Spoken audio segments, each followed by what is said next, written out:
Hello, good morning. Happy birthday to the May 30 babies out there. We're going to connect here and see what message is coming up for the next 24 hours. Depending on where you are in the world, it's not quite May 39, May 39. I don't think it's ever going to be May 39. Depending on where you are in the world, it's not quite May 30 yet when this is being posted. And depending on where you are in the world, May 30th may have come and gone already. So we're setting the intention for the next 24 hours from whenever you see this video. But for the majority of you, it will be May 30th, not May 39th. We're going to see what's coming up here. And the card we have coming up is the Two of Wands. The Two of Wands can come up in a few different ways. It could indicate partnerships. Some of you may be manifesting some kind of a partnership. Now, the way that the Two of Wands is different than the Two of Cups is there may be action here, there may be business here, there may be, it's not just, it doesn't have to be business only, okay? But it would be more than just like a romantic partnership or emotional partnership. It would be, I don't know why I heard a call to action. That sounds so serious. That sounds like, whoa, call to action. It could be something here where this is being seen as like an alliance of some kind or coming together to work towards a common goal. It could be starting a business with someone, and it can be more than just that. There could be a romantic aspect as well, or a passionate physical aspect as well. Two of Wands, some of you have heard me say this in previous YouTube videos. Two of Wands for me can be expectation versus reality. Somebody may be approaching you with an offer, okay? Somebody may be coming to you and saying, hey, I would really love to work with you. Or, hey, I've got like an extra room in my house. Why don't you come stay with me for a while, and you can just help me out when you can, and you don't have to worry about paying rent, and you can go back to school or work on your business or do whatever you want to do. Or somebody might be approaching you with some kind of an offer. And so you might say, wow, that sounds wonderful, that sounds great, right? And they might say, oh, nothing major, just a few things here and there you're going to help me out with.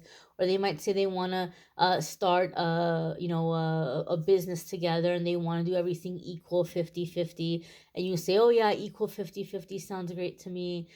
But or somebody might be approaching you for a romantic relationship, and they might be saying, hey, I really want to get to know you, I want to date you, I don't want to rush, I don't want to do anything super fast, I just kind of want to go slow and get to know each other. And you're like, oh yeah, me too, totally.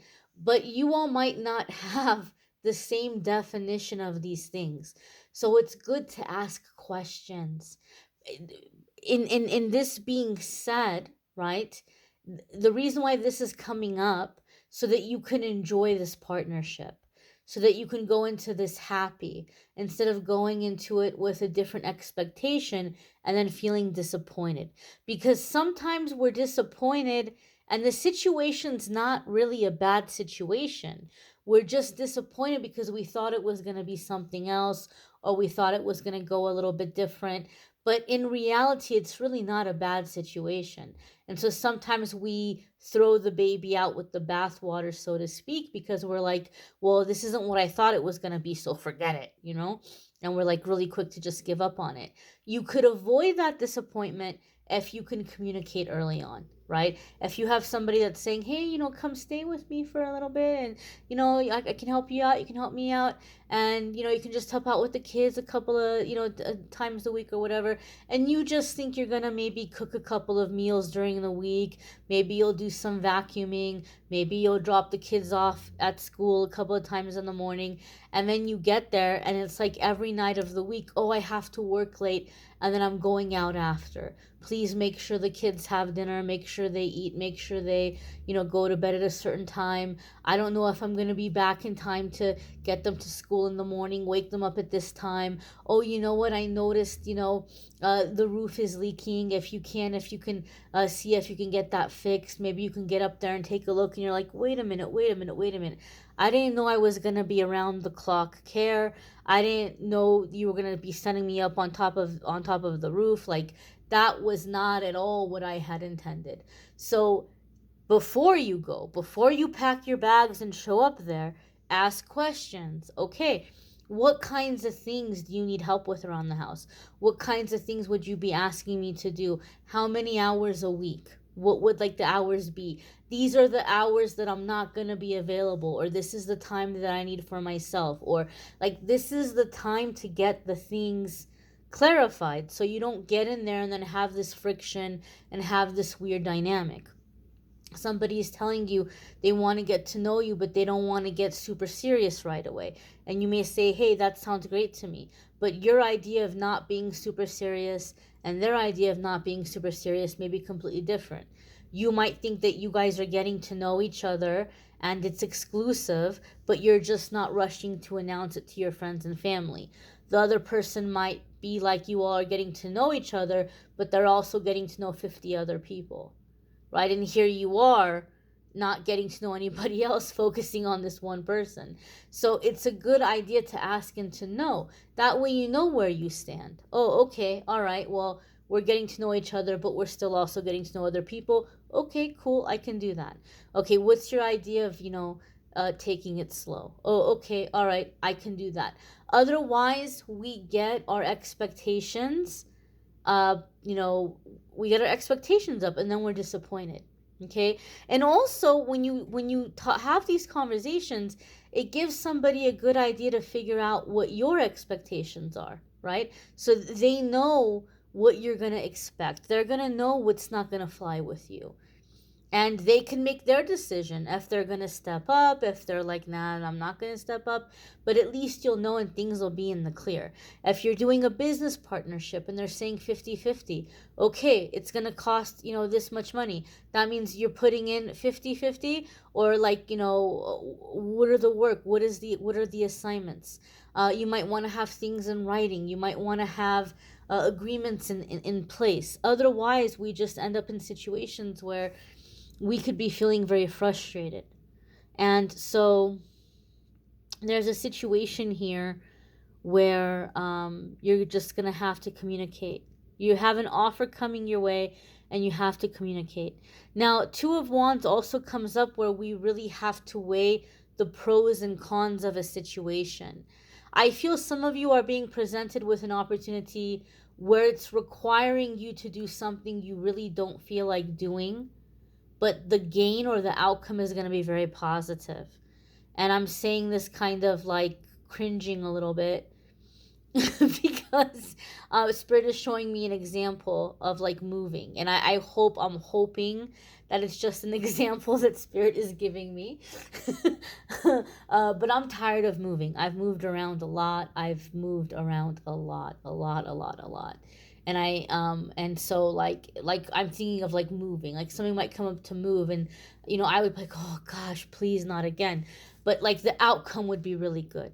It's like something you don't want to do, but if you could just suck it up and do it, you're going to be much happier. What you're getting out of the situation is going to be worth doing the thing you don't want to do. Now, when I say doing the thing you don't want to do, I'm not talking about doing something that isn't safe. I'm not talking about, putting your life in danger. I'm not talking about being with a toxic or scary or unsafe person. I have to clarify that because for some reason, whenever this type of a message comes up and I say what I just said, there's someone in the comments who's like, you're evil. Why would you want me to be in such a dangerous situation? I don't want you to be in a dangerous situation. Your angels and guides don't want you to be in a dangerous situation, right? I don't want you to be with a bad person. I've been there. I've been in your shoes. I'm not going to do it again, and I don't want you to do it. So I really have to emphasize that. When I say you're going to have to do something you don't want to do, but it's going to be worth your while. I mean, just something that maybe it just sounds like a headache or it sounds like a lot of work, but it's going to be worth your while. Again, however, communicate.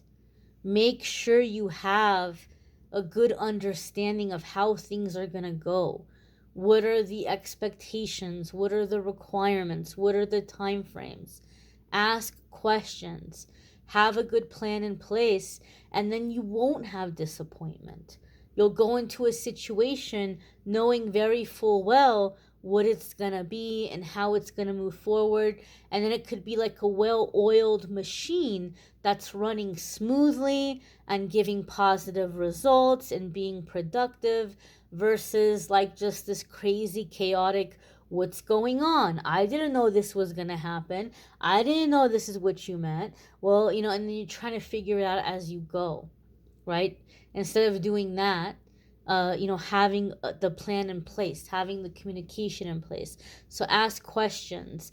Some of you may be offered a position like at work or some kind of like contracting opportunity, and you have to be cautious because the people that are offering this to you, they're really excited about having you on board, and they know that they're going to really benefit from you. They know what you have to offer, but they also know that you don't realize how beneficial you're going to be and how much they're going to profit from you, so they may lowball you. So if you're being given an offer for something in terms of work or business, before you give your answer, do a little bit of research real quick. Go online and Google and see, what does the title that they're offering me, what are the responsibilities or obligations of this position and or this opportunity, and what do people in this area, geographical area, get paid for this work? That way you'll know if they're giving you a low number.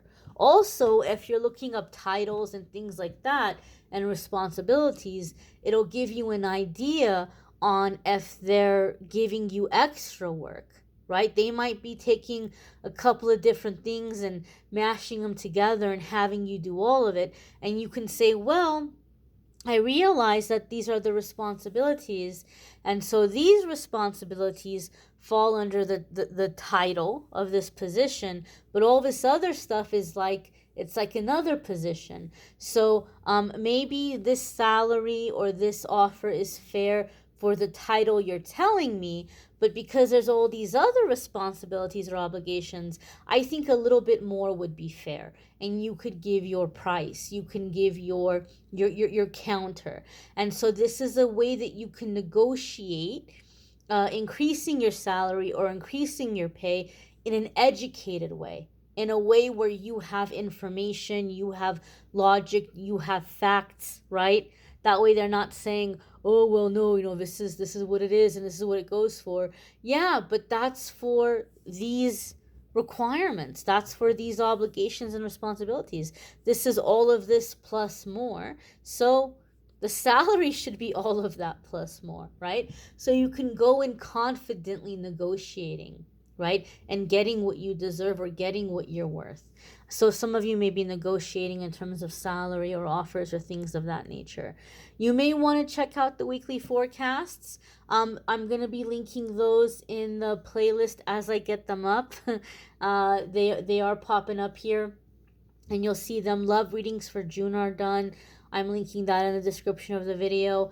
If you would like a private reading with me, there's a link in the description of the video that will take you to calendly.com/amethystangelite, and you can schedule a private reading with me there. Some of you have been asking about what's wrong with Maxie. I took him and we did some blood work. I'm probably going to have to do some more blood work, but that's going to be like really crazy expensive, where we're going to look into allergies and things like that. So I'm going to have to hold off till we can do that. He right now it just seems like he has anxiety. They just think he has anxiety. He is a shelter dog. He is getting used to a new environment. I don't know what he's been through before he came here, so my poor little baby has some anxiety. And hopefully there's not anything more serious, but I am going to do some allergy testing on him when I can afford that. just to make sure I'm not giving him anything that's making him lethargic or not feeling well, or having tummy issues. So thank you for those of you who care, who've been asking about my baby, my precious boy. And I hope you all have a fabulous, fabulous day ahead. And hopefully you all can check out the other videos when you have time. Take care and be well, my dears. Bye.